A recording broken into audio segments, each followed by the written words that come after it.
reading from the Book of Deuteronomy.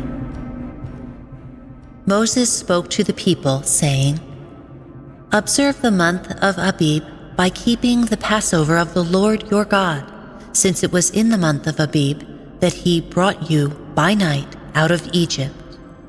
You shall offer the Passover sacrifice from your flock or your herd to the Lord your God in the place which he chooses as the dwelling place of his name. You shall not eat leavened bread with it. For 7 days you shall eat with it only unleavened bread, the bread of affliction, that you may remember as long as you live the day of your departure from the land of Egypt. For in frightened haste you left the land of Egypt. Nothing leavened may be found in all your territory for 7 days, and none of the meat which you sacrificed on the evening of the first day shall be kept overnight for the next day. You may not sacrifice the Passover in any of the communities which the Lord your God gives you, only at the place which he chooses as the dwelling place of his name, and in the evening at sunset, on the anniversary of your departure from Egypt, shall you sacrifice the Passover.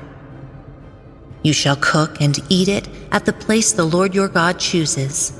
Then in the morning you may return to your tents. For 6 days you shall eat unleavened bread, and on the 7th there shall be a solemn meeting in honor of the Lord your God.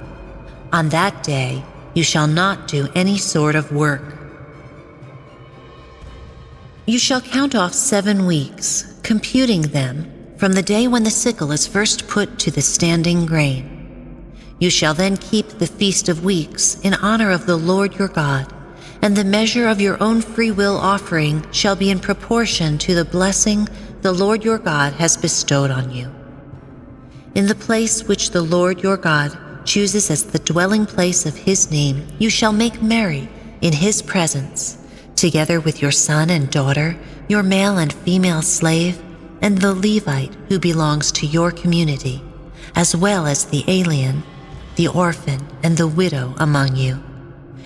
Remember that you too were once slaves in Egypt, and carry out these statutes carefully. You shall celebrate the Feast of Booths for 7 days, when you have gathered in the produce from your threshing floor and winepress. You shall make merry at your feast, together with your son and daughter, your male and female slave, and also the Levite, the alien, the orphan, and the widow who belong to your community.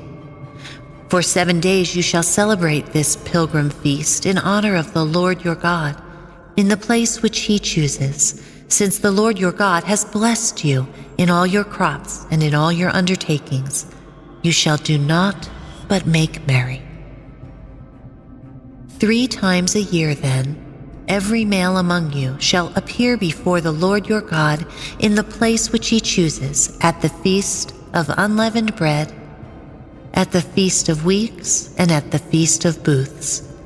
No one shall appear before the Lord empty-handed, but each of you with as much as he can give, in proportion to the blessings which the Lord your God has bestowed on you."